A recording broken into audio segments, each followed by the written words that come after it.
এই মুহূর্তে সবথেকে বড় খবর ভাই, আপনারা জানেন যে সোশ্যাল মিডিয়ায় আপনারা দেখতে পাচ্ছেন যে ফুরফুরা শরীফে পীরজাদা কাসেম সিদ্দিকী ভাইজান আইএসএফের পক্ষে ভাই ক্যানিংপুরে লড়তে চাইছে। বাংলার মানুষ, জনগণ, সাধারণ মানুষ যারা আইএসএফের পক্ষে, যারা আইএসএফের পক্ষে নাও, তারা উভয় পক্ষ হয়ে তারা বলছে কাসেম সিদ্দিকী যেমন আইএসএফে যেমন প্রার্থী চাইছে, পীরজাদা কাসেম সিদ্দিকী যে আইএসএফে ঢুকতে চাইছে, অবশ্যই নওশাদকে কিন্তু প্রার্থী দেওয়াটা উচিত। অন্য মানুষ গাদ্দারি করবে, কিন্তু ফুরফুরা শরীফে পীরজাদারা কোনো গাদ্দারি করবে না। সেইটি আপনারা সোশ্যাল মিডিয়া আপনারা দেখতে পাচ্ছেন।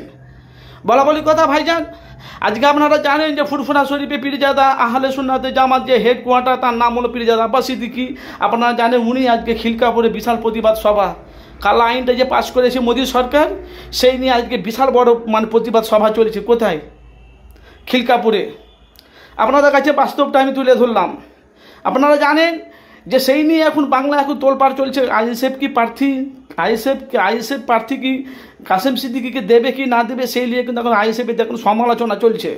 ফুরফুরা শরীফে পীরজাদা নওশাদ সিদ্দিকী উনি বলছে সামনে বিধানসভা ভোট, যত যা দল আছে সব দলকে এক হয়ে জোট হয়ে যারা দেশদ্রোহী যে বিজেপিকে বাংলা থেকে আমরা টিকিট তাদের হাতে ধরিয়ে দিয়ে তাকে বাংলা থেকে বিদায় করবো, এটা কিন্তু ফুরফুরা শরীফে পীরজাদা নওশাদ সিদ্দিকী ভাইজান ইঙ্গিত নিয়ে নিয়েছে। আর আপনারা জানেন যে সোশ্যাল মিডিয়া আপনাদের কাছে লাইভে আমি মানুষের কাছে বাস্তবটা তুলে ধরি। কিন্তু আপনারা জানেন সিপিএম কংগ্রেস জোট ছিল, কিন্তু এবার নওশাদ সিদ্দিকী বলছে সিপিএম কংগ্রেস নেব আরও সব বিরোধী দলগুলোকে নিয়ে এদেরকে বাংলায় থেকে আমি বাংলা থেকে এদেরকে রাজ্যপুত্র করবো। কেন? যে মুসলমানের ওপরে যে একটার পর একটা লাগু দিয়ে এই যে ওয়াকাফ বিলটাকে নিয়ে আপনারা দেখেছেন বাংলায় তোলপাড় চলছে। এখনও অবধি কেউ ব্রিগেডে ডাক দিতে পেরেছে? এখনও অবধি কেউ ডাক দিতে পারেনি। কিন্তু নওশাদ সিদ্দিকী বলছে আইএসএফের দলটাকে মজবুত করো। আমাকে তোমরা যদি মজবুত করতে পারো, আগামী দিনে আইএসএফ দল কী করতে পারে না করতে পারে সে তোমাদের কাছে সরাসরি তোমাদের কাছে ওপেন ডাইটে তোমাদেরকে দেখানো হবে।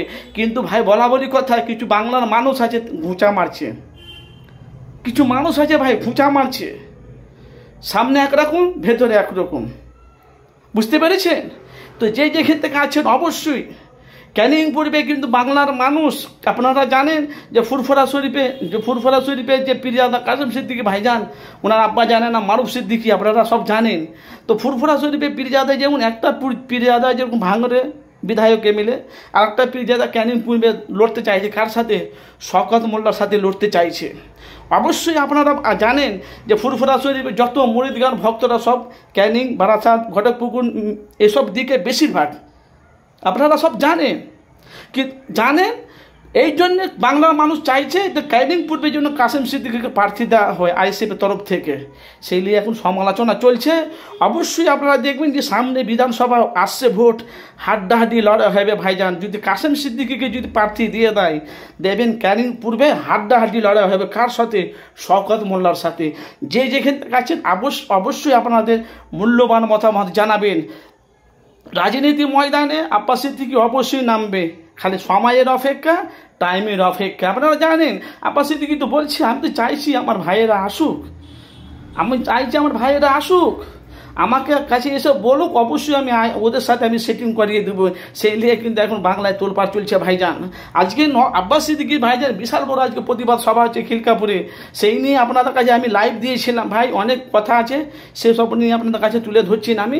তো অবশ্যই মূল্যবান মতামত জানাবেন। সামনে বিধানসভা ভোটে আইএসএফের প্রার্থী হচ্ছে কাসেম সিদ্দিকী। সেই নিয়ে এখন বাংলায় ঝড় উঠছে, দেবে কি না দেবে এটা জনগণ সাধারণ মানুষ তার ব্যাপার। কিন্তু আইএসএফের কর্মীরা যারা দলযুক্ত আছে তারা একটা সিদ্ধান্ত নিয়ে যে কোনো একটা রাস্তা বার করবে। কেন? বিধানসভাতে জোট হয়ে নওশাদ সিদ্দিকী বিরোধী দলকে বাংলা থেকে ছাঁটাই করবে। আপনাদের মতামত কমেন্ট বক্সে অবশ্যই আপনারা জানাবেন।